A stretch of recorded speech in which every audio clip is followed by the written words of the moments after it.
दोस्तों, मैं अपने यूट्यूब चैनल पर स्वागत करती हूँ। आशा करती हूँ आज बृहस्पति भगवान को दिन है, बृहस्पति भगवान का कथा लेकर आए हैं। आशा करती हूँ कि आप लोग को अच्छा लगेगा। एक देश में एक राजा रहते थे और राजा के पास बहुत धन दौलत था और राजा बहुत सबको दान पुण्य करते थे, लेकिन रानी को ये सब पसंद नहीं था। रानी किसी को दान पुण्य नहीं करती थी। एक दिन राजा बृहस्पति भगवान ने साधु का भेष धकर आए और भिक्षा मांगने लगे। रानी बोलती है अपने दासी से, जाओ कह दो मेरे पास समय नहीं है। दासी जाकर कहती है कि उनके पास समय नहीं है। बृहस्पति भगवान खाली हाथ लौट जाते हैं। फिर दूसरे दिन आते हैं तो फिर कहती है कि मेरे पास कलेश नहीं, मैं आंगन के लिप रहे थे। फिर बृहस्पति भगवान लौट जाते हैं। फिर तीसरे दिन आते हैं तो कहते हैं कि कुछ दे, हे रानी कुछ दे दो। तो कहती है कि मेरे पास समय नहीं है।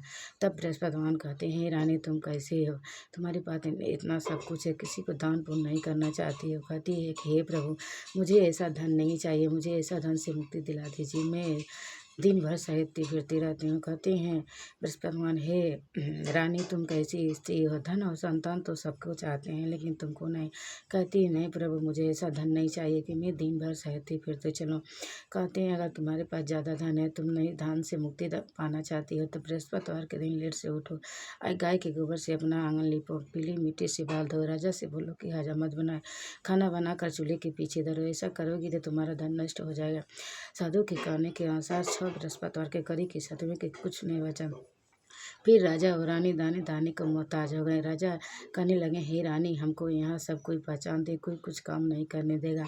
अपना नगर छोड़ के दूसरे नगर में जा करके जंगल से लकड़ियाँ काट करके अपना दिन गुजारने लगे। तो इधर रानी और दासी दाने दाने को मोहताज हो गई। एक दिन रानी कहती है अपने दासी से कि हे दासी, जाओ इसी गांव में मेरी बड़ी बहन रहती है, बड़ी बहन के घर से कुछ खाने के लिए लेकर। उस दिन बृहस्पतिवार का दिन था। बड़ी बहन गई, छोटी बहन की दासी गई बड़ी बहन के घर।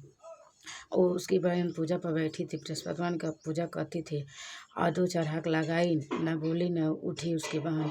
उसके बाद आपस लौट आई।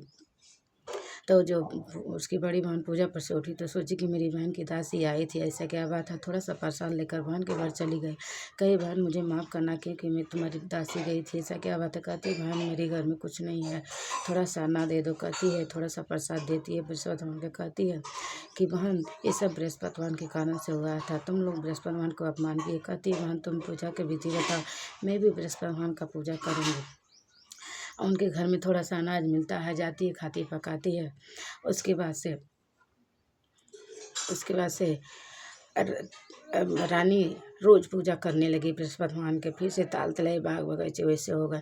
इधर राजा जंगल से लकड़ियाँ काट के पेड़ पर बैठ के सोच रहे थे, हे प्रभु मेरा कैसा दिन था और कैसा हो गया। तब बृहस्पति भगवान साधु का भेष धकर आए, कहने लगे, हे लकड़हारा तुम क्या सोच रहे थे। कहते हे प्रभु तुमसे तो कुछ नहीं छिपा है, जान करके वो अनजान बन रहे। कहते हैं ये सब तुम्हारी पत्नी के कारण से हुआ है, तुम लोग बृहस्पति भगवान के अपमान किए थे और जंगल से लकड़ियाँ काट के बाजार में बेचने जाओगे और 2 पैसे बचेंगे, उसी का गुड़ और चना मंगा कर हमारा प्रसाद बांटना, पूजा करना, तुम्हारा दिन पलट जाएगा। कहते हैं हे प्रभु हमको तो खाने के लिए नहीं होता, हम कैसे पूजा करेंगे। कहते हैं उस दिन बचेगा। जाते हैं जंगल से लकड़ियाँ काटते हैं, बाजार में बेचने जाते हैं, उस दिन 2 पैसे मिलते हैं। एक बृहस्पति भगवान की पूजा करते हैं कि दूसरी बृहस्पतिवार के दिन भूल जाते हैं। उसी देश में एक राजा ने अपने घर में निमंत्रण के लिए न्योता दिया था और डुग्गी पिटवा दी, कोई अपने घर में चूल्हा नहीं जलाएगा, जो जलाएगा उसको दंड दिया जाएगा। राजा साहब लकड़ियाँ तक काटते काटते लेट हो गए जंगल से और उनके घर में भोजन के लिए लेट से गए। जहाँ राजा साहब बैठ के भोजन कर रहे थे उसी का खूंटी पर रानी का हार का टंगा हुआ था, किसी कपड़े से ढक गया, किसी का नज़र नहीं पड़ी। तब तक रानी बोली कि वही लकड़हारा हमारा हार चुरा कर ले गया था, लेट से भोजन के लिए आया था। राजा उसको बुलवाए, सुबह उठते और कैद घर में डलवा दिए। राजा साहब सोचने लगे कि हे प्रभु ये कैसा दिन दिखा रहे हैं। तब बृहस्पति भगवान सपना दिखाए, हे पागल मूर्ख, कल बृहस्पतिवार का दिन था, तुम पूजा करना भूल गए।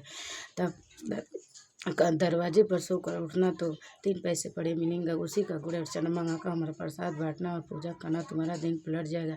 जब सोकर उठते हैं तो देखते हैं कि 3 पैसे मिलते हैं पड़े और उसी का गुड़ चना मंगाए और प्रसाद बांटे और राजा को सपना दिखाए, हे राजा उनको छोड़ दे, तुम्हारी तरह के राजा है वो, तुम्हारी पत्नी का हार खूंटी पर टंगा हुआ था, तब किसी कपड़े से ढक गया।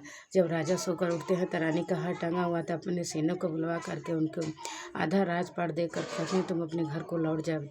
राजा घर को आ रहे थे, रानी को खबर मिली कि राजा आ रहे थे घर को, तब अपने दासी से बोली कि हे दासी तुम दरवाजे पर खड़े रहना, क्योंकि राजा मुझे ऐसी हालत में छोड़ के गए थे, कहीं गलत समझ के वापस न लौट जाए।